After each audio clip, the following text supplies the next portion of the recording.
Pernah kepikiran nggak sih, gimana sebuah ide yang muncul sekilas, tiba-tiba bisa jadi inovasi yang mengubah dunia? Nah, kali ini kita akan coba bedah arsitekturnya. Kita akan lihat gimana percikan kreativitas yang paling kecil sekalipun bisa dibangun jadi sebuah mesin perubahan yang dampaknya luar biasa. Ini dia pertanyaan intinya. Ratusan ide brilian itu lahir setiap hari loh, tapi kebanyakan ya hilang gitu aja. Jadi apa sih rahasianya? Apa yang bikin sebuah ide jadi warisan abadi dan bukan cuma angin lalu? Yuk kita bongkar arsitektur di balik transformasi yang kelihatannya ajaib ini. Oke, pertama-tama kita harus paham dulu konteksnya. Kenapa sih inovasi itu sekarang bukan lagi pilihan, tapi udah jadi syarat mutlak buat bertahan di dunia bisnis modern? Dulu mungkin iya, kalau punya pabrik besar atau sumber daya alam melimpah itu udah cukup. Tapi sekarang, arena permainannya udah beda total. Aset yang paling berharga itu bukan lagi barang fisik, tapi ide dan gagasan yang ada di kepala kita. Di era yang serba cepat ini, diam itu sama artinya dengan siap-siap tertinggal. Nah, ini konsep kunci dari seorang ekonom legendaris, Joseph Schumpeter. Dia melihat inovasi sebagai sebuah kekuatan dahsyat yang terus-menerus merombak tatanan ekonomi yang ada. Apa sih maksudnya? Yuk kita lihat lebih dalam. Intinya tuh gini, inovasi itu sifatnya mengganggu. Secara alami, inovasi akan menghancurkan cara-cara lama yang sudah usang untuk membuka jalan bagi sesuatu yang baru dan lebih bernilai. Coba deh bayangin, gimana layanan streaming bikin rental DVD jadi kenangan, atau gimana satu smartphone bisa menggantikan belasan alat lain. Nah, itulah kekuatan penghancuran kreatif. Oke, kita setuju inovasi itu penting, tapi asalnya dari mana? Semuanya itu dimulai dari satu percikan kecil.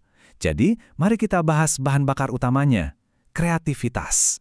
Coba diperhatikan baik-baik definisi ini. Ada dua kata kunci di dalamnya. Sebuah ide kreatif itu nggak cukup cuma baru atau aneh aja. Ide itu juga harus bermanfaat. Kalau cuma unik tapi nggak ada gunanya, ya itu namanya nyentrik, bukan kreativitas sejati. Jadi apa dong resep rahasia buat jadi kreatif? Nah, para ahli psikologi kognitif biasanya menunjuk ke 4 pilar ini. Pertama, Anda butuh pengetahuan sebagai bahan bakunya. Lalu, Anda perlu imajinasi untuk merangkai pengetahuan itu dengan cara-cara baru. Anda juga butuh motivasi dari dalam diri yang kuat biar nggak gampang menyerah. Dan yang terakhir, lingkungan yang mendukung, yang kasih Anda ruang buat mencoba dan bahkan buat gagal. Dan ini nyambung banget sama pentingnya pola pikir. Seperti yang ditekankan oleh Carol Dweck, orang dengan growth mindset atau pola pikir bertumbuh itu nggak takut gagal. Sebaliknya, mereka melihat kegagalan itu sebagai data, sebagai sebuah pelajaran berharga untuk menciptakan ide yang lebih baik lagi berikutnya. Oke, kita udah punya percikan idenya nih. Tapi gimana caranya mengubah percikan itu jadi api yang benar-benar menyala? Nah, disinilah kita beralih dari dunia kreativitas ke dunia inovasi. Wah, saya suka banget kutipan dari Peter Drucker ini. Dia negasin kalau inovasi itu bukan sesuatu yang terjadi secara kebetulan. Inovasi itu adalah sebuah disiplin, sebuah alat yang dipakai secara sadar untuk menciptakan peluang dari setiap perubahan yang terjadi. Di sini kelihatan jelas banget bedanya kan? Kalau kreativitas itu soal memikirkan hal baru, inovasi itu soal membuat hal baru. Gampangnya, kreativitas itu percikannya, sementara inovasi adalah api yang benar-benar menyala, yang bisa memberi kehangatan dan cahaya. Ini adalah poin kunci yang harus kita pegang. Anda bisa punya segudang ide kreatif, tapi tanpa eksekusi, ya nggak akan ada hasilnya. Sebaliknya, tidak ada inovasi yang bisa tumbuh tanpa berakar pada kreativitas yang kuat. Keduanya saling membutuhkan. Sekarang kita udah tahu apa itu kreativitas dan inovasi. Pertanyaan selanjutnya adalah gimana? Gimana caranya kita membangun sebuah sistem atau sebuah mesin yang bisa terus-menerus menghasilkan inovasi? Secara tradisional, proses kreatif sering dipecah jadi 4 tahap ini. Pertama, Anda kumpulin informasi atau persiapan. Kedua, Anda biarkan ide itu mengendap di pikiran bawah sadar atau inkubasi. Lalu datanglah momen aha, yaitu iluminasi. Dan terakhir Anda uji ide itu di dunia nyata atau verifikasi. Ini bikin proses yang tadinya kelihatan magis jadi lebih terstruktur. Dan inovasi itu nggak cuma satu jenis loh. Ada inovasi produk, contohnya meluncurkan ponsel model terbaru. Ada inovasi proses, misalnya menemukan cara produksi yang lebih efisien. Ada juga inovasi model bisnis, yaitu mengubah total cara Anda mendapatkan uang.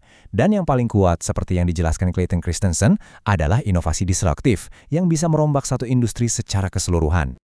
Tapi, pendekatan modern sudah mengubah cara kita bekerja. Lupakan proses yang lurus dan kaku. Sekarang, Inovasi itu soal siklus yang berputar cepat. Bangun prototipe, ukur respons pasar, dan pelajari dari data.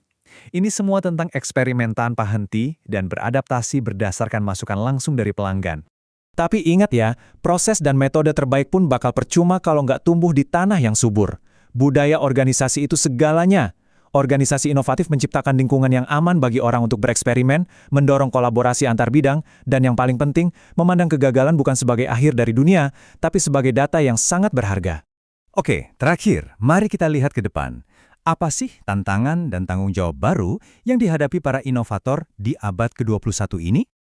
Tantangan buat inovator zaman sekarang itu jauh lebih kompleks. Kita harus bisa menavigasi di tengah lautan informasi, bersaing di panggung global, dan yang paling krusial, kita harus bertanggung jawab atas dampak etis dan lingkungan dari setiap hal yang kita ciptakan.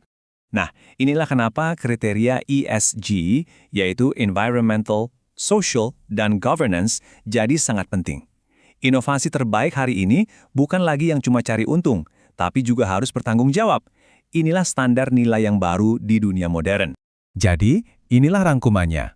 Menjadi inovator modern itu artinya bisa menggabungkan ketangguhan mental dari pola pikir bertumbuh, kefasihan dalam teknologi digital, dan komitmen yang mendalam pada keberlanjutan.